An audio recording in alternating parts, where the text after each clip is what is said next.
Indore crime branch ने sextortion gang के 4 सदस्यों को गिरफ्तार कर लिया है। यह गैंग बड़े ही शातिराना अंदाज में देश में कई लोगों को अपने जाल में फंसाकर ब्लैकमेलिंग जैसी वारदात को अंजाम दे चुकी है। यह गैंग राजस्थान के भरतपुर जिले के कामा से गिरफ्तार हुई है। पुलिस की गिरफ्त में कैसे आए ये शातिर गैंग के 4 सदस्य, देखिए इस रिपोर्ट में।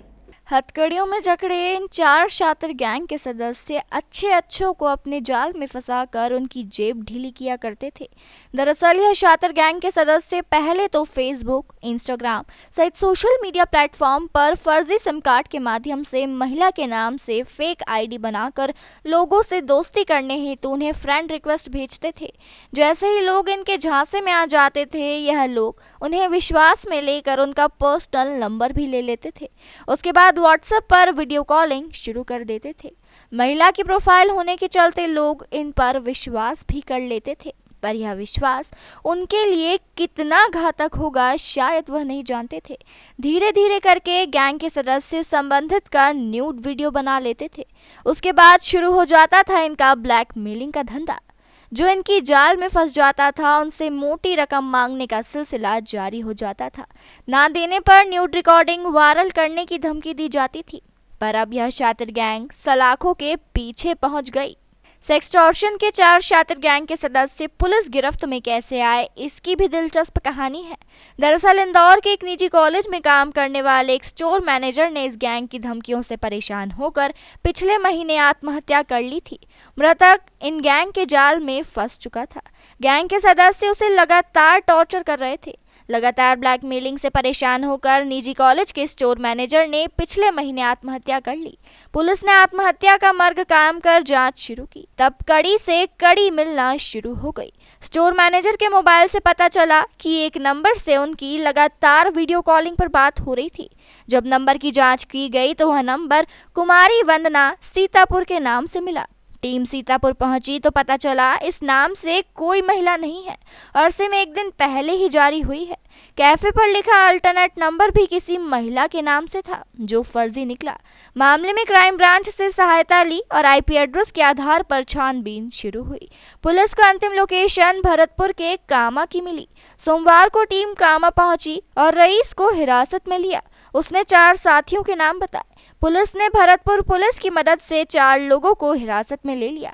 इस गिरोह द्वारा कई लोगों को ब्लैकमेल किया गया। जानकारी के मुताबिक भरतपुर में लगभग सभी राज्यों की पुलिस इनकी तलाश में आती रहती है। बहुत सारे जो हमारे ई कॉमर्स के जो वेबसाइट्स हैं या कुछ ऐसे प्लेटफॉर्म जिसमें बहुत सारा हमें अपना केवाईसी नहीं देना पड़ता है 10,000 रुपये तक, बहुत सारे ऐसे बैंकिंग अकाउंट्स हैं मुख्य तौर पे, तो उन जगहों पर इन लोगों ने पैसे किए हैं। पैसों से जुड़े जो तथ्य उन पर पुलिस जांच कर रही है और साथ ही साथ इनका जब डिटेल्स और इनके रिकॉर्ड को खंगाला गया तब ये बात अभी जांच में सामने आई है। 1100 पुलिस को शुरू में इस बात की जानकारी नहीं थी कि इतना बड़ा गैंग हो सकता है। बहरहाल पुलिस भरतपुर के आसपास के जुड़े जो इस तरह के गैंग्स हैं उन पर भी नज़र रखी है और कुछ और शिकायतें या इनसे जुड़े जो लोग हैं उनसे संपर्क करके अगर सामने आते हैं तो मामले में और खुलासे हो सकते हैं।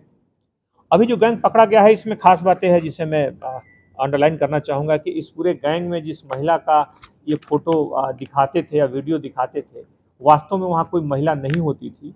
वो महिला का एक वीडियो चलाते थे पैरेलल, एक सोशल मीडिया से डाउनलोडेड वीडियो था और जो स्क्रीन था बिल्कुल इस तरीके से पहले से सेट करके रखते थे कि जब वीडियो कॉल रिसीव हो तो व्यक्ति को वो वीडियो चलता हुए दिखे और व्यक्ति इस भ्रम में रहे कि वो कोई व्यक्ति वास्तव में है वहाँ पर। तो इसलिए कोई महिला नहीं थी और जितने भी वीडियो देखे गए इनके मोबाइल में वो वीडियो पहले से बनाए हुए सेव पाए गए और साथ ही साथ वो इसकी स्क्रीन रिकॉर्डिंग करते थे। तो व्यक्ति जब एक बार उसका शिकार हो गया, उसके अगले ही 5 मिनट के बाद फिर वो उसको मैसेज भेजना शुरू कर देते थे और उससे एक्सटॉर्शन का दौर शुरू हो जाता था। तो ये पूरी एक बड़ी गैंग थी जो इस तरीके से काम कर रही थी।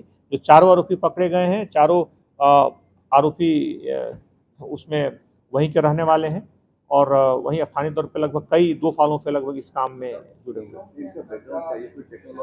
ये टेक्नोलॉजी से नहीं जुड़े हैं, ये चारों आपराधिक प्रवृत्ति के हैं। इस तरह की ठगी की वारदातों में हैं। अभी 6 महीने में अगर इन्होंने 1000 कॉल किए हैं तो पिछले 1.5 सालों में भी इन्होंने बहुत सारे कॉल किए होंगे। उस इलाके में इन्होंने बताया कि इनके पूरे गाँव में, इनका जो गाँव है उस गांव का क्या नाम है? हाँ, बढ़िया। मुड़िया गांव है। मुड़िया गांव है भरतपुर का। उस गांव में उन्होंने बताया कि हजारों लोग इस तरह की घटनाओं को कर रहे हैं। तो यह एक बड़ा गैंग है और उस गैंग तक पहुंचना निश्चित तौर पर पुलिस के लिए चुनौती था, लेकिन पुलिस ने इस चुनौती को स्वीकारा, उन तक पहुंचा और इनसे बहुत सारी जानकारियां अभी पूछताछ में आएंगी। उन पूछताछ की जानकारियों के आधार पर पुलिस और आगे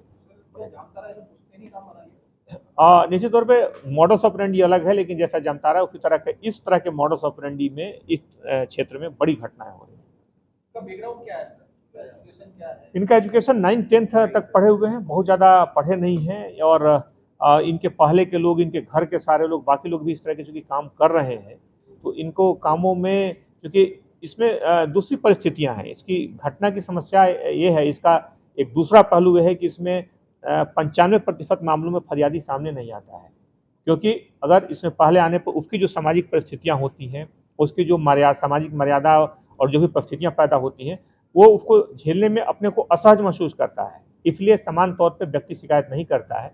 इस परिस्थिति का ये फायदा उठाते हैं। बहरहाल कई घटनाएं इस तरह का मोड़ लेती हैं और इस तरह की देश दुनिया की तमाम खबरों के लिए चैनल को लाइक, शेयर और सब्सक्राइब जरूर करें।